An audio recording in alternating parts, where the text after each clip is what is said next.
Hello मेरे प्यारे दोस्तों। तो आज हम क्या डिस्कस करने वाले हैं आप लोगों को पता चल ही गया होगा ना दोस्तों, क्योंकि आप सभी लोग थंबनेल देख लेते हो और उससे पता चल जाता है कि हम आज क्या पढ़ने वाले हैं। तो हाँ दोस्तों, आप बिल्कुल सही देखे हो। आज हम लोग पढ़ने वाले हैं वृत्तों से संबंधित क्षेत्रफल। बहुत अच्छा मेंसुरेशन का फर्स्ट पार्ट है दोस्तों। आपको एक बात बताना चाहता हूँ, जो मेंसुरेशन है दोस्तों वह 10 नंबर का हमारे में पूछा गया है। यदि हमको गणित के मार्क्स शेयर करने हैं, हाँ दोस्तों, यदि हमको मैथ्स के मार्क्स शेयर करने हैं ना, कितने 70 मार्क्स, ठीक है दोस्तों। तो उसके लिए हमको प्रत्येक टॉपिक को अच्छी तरीके से डिस्कस करना पड़ेगा, अच्छी तरीके से पढ़ना पड़ेगा, बोला ना दोस्तों। तो आप लोगों को इसमें मिलने वाला है एकदम अच्छी तरीके से बेहतरीन एक्सप्लेनेशन के साथ टॉपिक्स, सभी टॉपिक्स इसमें इंक्लूड किए गए हैं दोस्तों, और साथ साथ सभी के बारे में अच्छी तरीके से बताया गया दोस्तों। हमारा सबसे पहला फर्स्ट स्टेप यही रहता है दोस्तों कि आप लोगों को उस टॉपिक के जितने भी फार्मूलाज हैं सबसे पहले वो प्रोवाइड कराया जाए, क्योंकि फार्मूला से क्या होता है दोस्तों, मैथ को सरल बनाया जाता है दोस्तों। फार्मूला ही जब नहीं पता होता दोस्तों तो हमारे बहुत से बड़े बड़े भी सवाल होते हैं वो नहीं लग पाते हैं। तो दोस्तों आज हम शुरू करने वाले हैं अपना वृत्तों से संबंधित क्षेत्रफल का टॉपिक। तो बिना देरी किए आप शुरू करते हैं। तो दोस्तों आज इसमें हम आप लोगों को बताने वाले हैं वृत्तों से संबंधित क्षेत्रफल, अर्थात वृत्तों से संबंधित क्षेत्रफल। वृत्त शब्द आ रहा है दोस्तों, क्या आ रहा, वृत्त आ रहा है। सबसे पहले हम डिस्कस क्यों ना ये वृत्त पर कर लेते हैं दोस्तों, और आप लोगों को पूरे फार्मूला इसी वीडियो में देखने को मिलेंगे, एक एक फार्मूला देखने को मिलेगा, और मोस्ट इंपॉर्टेंट फार्मूला होगा दोस्तों, इग्नोर ना करिएगा, बिल्कुल बहुत ही मोस्ट इंपॉर्टेंट फार्मूला। हम तो ये कहेंगे अपनी एक कॉपी निकाल लो और अपना एक कलम ले लो दोस्तों, साथ साथ उसको नोट भी करते चलो। आइए दोस्तों देखते हैं। चलिए सबसे पहले हमें पता है जो हमारे टॉपिक का नाम है वृत्तों से संबंधित, वृत्तों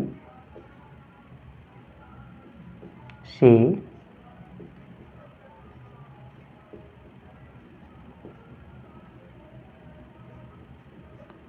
संबंधित क्षेत्रफल। तो दोस्तों यहाँ पे जो वृत्त शब्द आ रहा है, दैनिक जीवन में हम कई सारी चीज़ें गोल गोल देखे हैं दोस्तों। हाँ, इन्हीं का उपयोग करते हैं कैलकुलेशन करने में। कई सारी चीज़ें हमारे दैनिक जीवन में ऐसे आ जाती हैं दोस्तों जहाँ पर ज्यामिति का बहुत बड़ा रोल हो जाता है हमारे दोस्तों गणित में। तो इस बात को हमें इग्नोर नहीं करना है। वृत्त से क्या ही अच्छी तरीके से, यदि असली मजा वृत्त का पढ़ने का है ना दोस्तों तो इसी चैप्टर में है। मैं रियलिटी बता रहा हूँ दोस्तों, असली मजा यदि पढ़ने का है वृत्त का ना तो इसी चैप्टर में, क्योंकि ये चीज़ें हमको दैनिक जीवन में लेकर चलती हैं, और दैनिक जीवन में जितनी भी चीज़ें आती हैं वहाँ पे हम पूरी चीज़ों को देख पाते हैं कि वहाँ पे क्या हो रहा है। उस मैदान की बात कह देता है, कहीं उस कुल्फे वाले की बात कहता है, कहीं कोई ना कोई बहुत अच्छे से टॉपिक मेंशन किए गए। तो सबसे पहले इसमें हेडिंग हमको लेते हैं वृत्त। क्या है दोस्तों वृत्त? हम लोगों को बहुत अच्छी तरीके से पता होता है कि ये जो एक आकृति है यह आकृति वृत्त है। देख पा रहे हो दोस्तों, यह आकृति क्या है, वृत्त है दोस्तों। कोई दिक्कत वाली बात नहीं, आप लोग बिल्कुल सही बोले हो दोस्तों।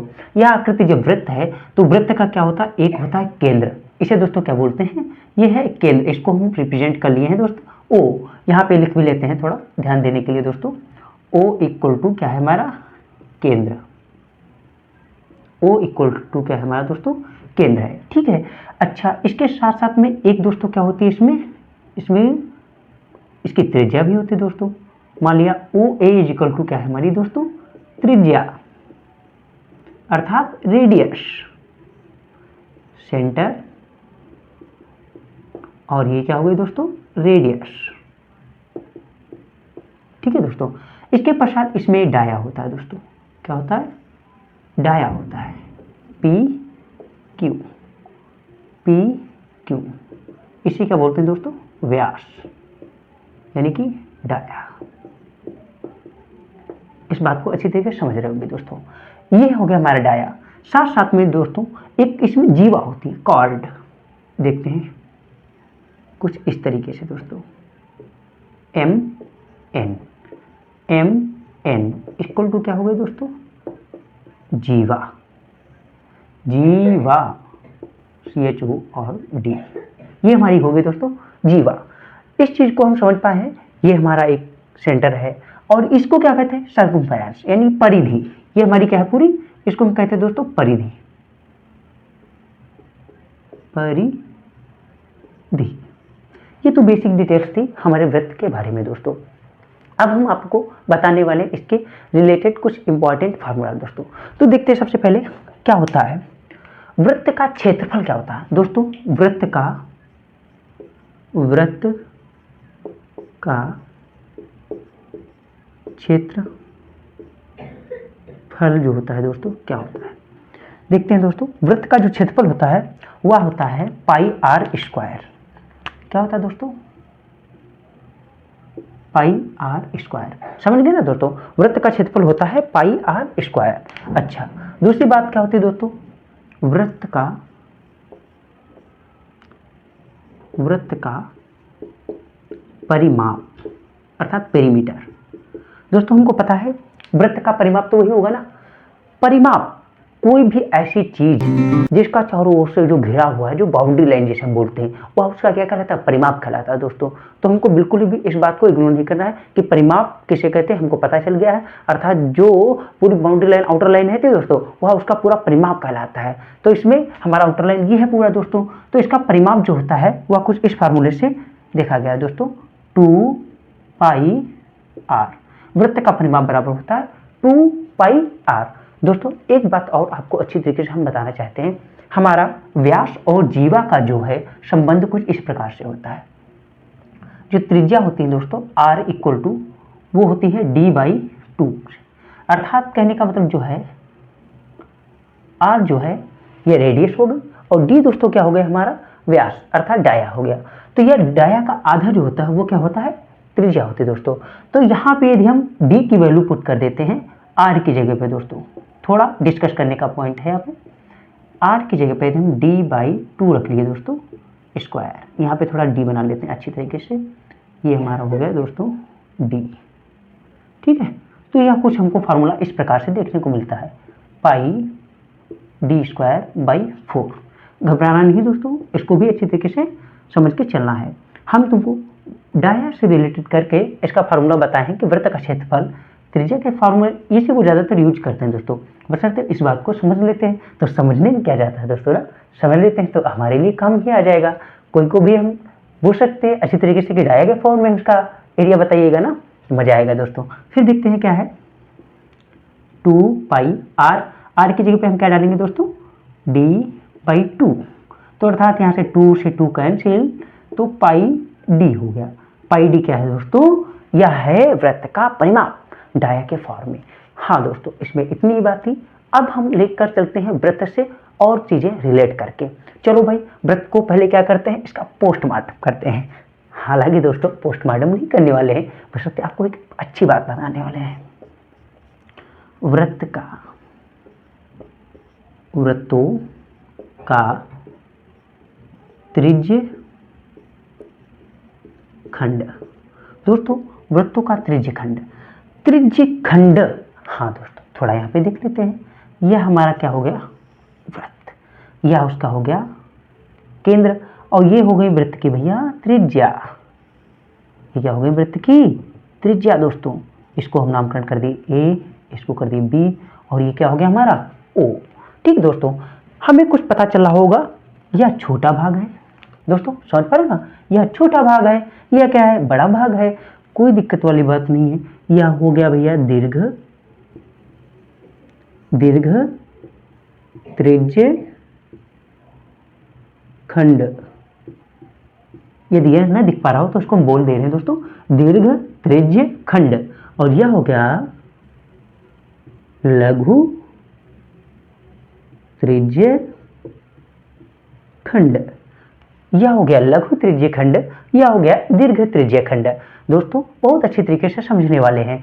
लघु त्रिज्य खंड, दीर्घ त्रिज्य खंड। लघु मतलब होता है, लघु मतलब छोटा, दीर्घ मतलब बड़ा। अर्थात हमें यहाँ पे दिख भी रहा है कौन छोटा है कौन बड़ा है दोस्तों।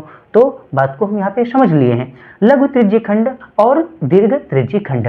क्या दोस्तों? यह हमारा क्या है? यह हमारा केंद्र। OA इसकी त्रिज्या है, OB भी इसकी क्या है? त्रिज्या है। तो दोस्तों यदि हमारा सवाल कह देता है कि इसका केवल क्षेत्रफल निकालिए या इसका केवल क्षेत्रफल निकालिए, तो क्या करेंगे? कोई दिक्कत वाली बात नहीं, फार्मूला हमारे पता होने चाहिए ना, सारे सवाल लग जाते हैं। इसका भी फार्मूला हम देख लेते हैं दोस्तों।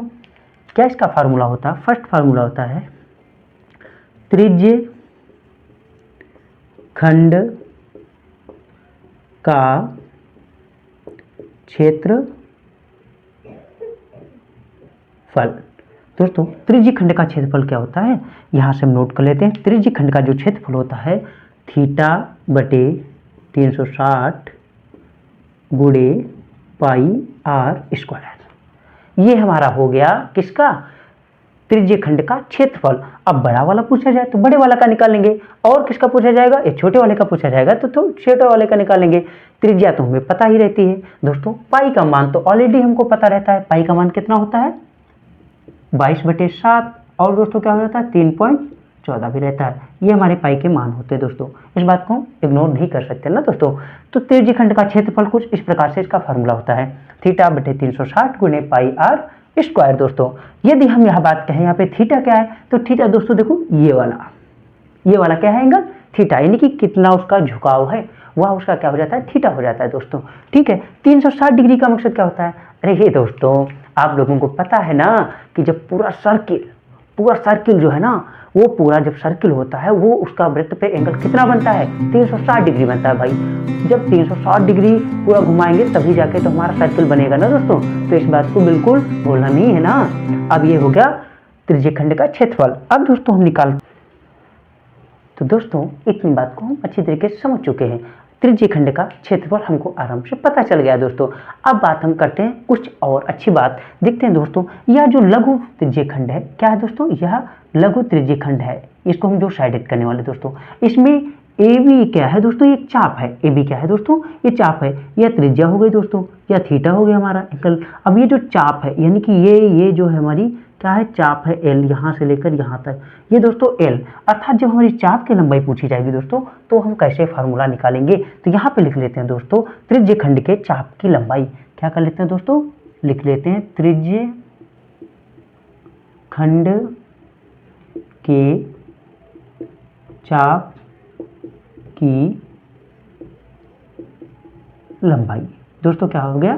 त्रिज्य खंड के चाप की लंबाई किससे प्रदर्शित करते हैं? एल से। तो एल बराबर क्या होता है दोस्तों? थीटा बटे 360 इंटू 2 पाई आर। यह दोस्तों क्या हो गया? यह हो गई हमारी त्रिज्य खंड के चाप की लंबाई दोस्तों। इसको हम किससे प्रदर्शित करते हैं? एल से।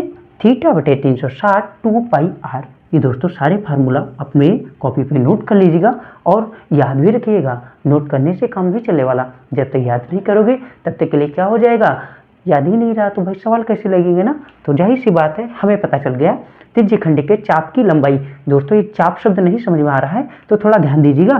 चाप हम इसको बता रहे हैं जो ये ऐसे कुछ बना हमारा फिगर ओ ए बी, कुछ दोस्तों ऐसे बना ना। तो ये वाली जो लाइन है ना पूरी एल, इसको बता रहा हूँ दोस्तों। ये हमारी क्या है? चाप है इसकी। ठीक दोस्तों। त्रिज्या ऑलरेडी हमको पता है दोस्तों, एंगल हमको गिवन रहेगा, पता रहेगा दोस्तों। आराम से इसमें त्रिज्य खंड के चाप की लंबाई के बारे में पता कर सकते हैं। अब दोस्तों हम ले चलते हैं इसको फिर से 4 भागों में बांटकर। इस वृत्त को हम 4 भागों में बांट देते हैं तो इसके कितने चतुर्थांश बनते हैं दोस्तों?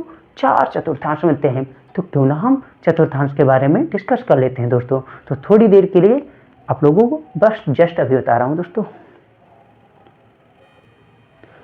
तो दोस्तों इसकी डिस्कस हम थोड़ा यहाँ पे कर लेते हैं। यहाँ पे अपने एक न्यू फिगर तैयार कर लेते हैं। ये हमारा हो गया दोस्तों वृत्त। ये क्या हो गया? हमारा वृत्त हो गया दोस्तों। इसको 4 भागों में बांटे तो यह कुछ इस प्रकार से विभाजित हो जाता है।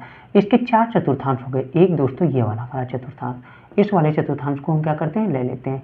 इसका नामकरण कर लेते हैं ओ ए बी। दोस्तों हमको पता है ओ ए और ओ बी क्या है? हमारी त्रिज्याएं के रूप में है दोस्तों। थोड़ा यहाँ पे अच्छी तरीके से डिस्कस करते हैं दोस्तों। देखिएगा ओ ए जो है दोस्तों, ओ ए इसको इस पूरे खंड को अलग ही क्यों ना कर लिया जाए दोस्तों, कुछ इस प्रकार से और कुछ इस थोड़ा रुक जाइएगा दोस्तों, कुछ इस प्रकार से और कुछ इस प्रकार से। यह है ना दोस्तों, ये कहेगा वृत्त का चतुर्थांश। क्या है दोस्तों? वृत्त का चतुर्थांश।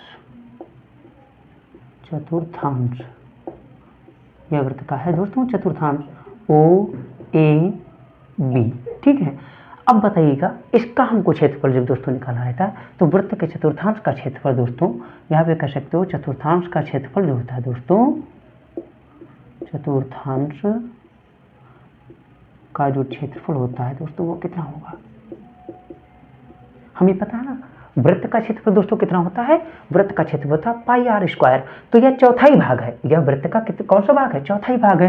तो कुछ नहीं करने का, केवल बटे में 4 करने का है दोस्तों, पाई आर स्क्वायर डिवाइड बाई 4, यह हो गया चतुर्थांश का क्षेत्रफल। अब वृत्त के चतुर्थांश का यदि परिमाप हमको निकालना है दोस्तों, चतुर्थांश का परिमाप क्या निकालना है दोस्तों, परिमाप निकालना है दोस्तों। तो यहाँ पे हम बता दें आपको परिमाप कैसे निकलेगा, हमें पता है ना इसका परिमाप कितना है दोस्तों 2 पाई आर। तो कुछ इसका परिमाप इस प्रकार से होता है दोस्तों,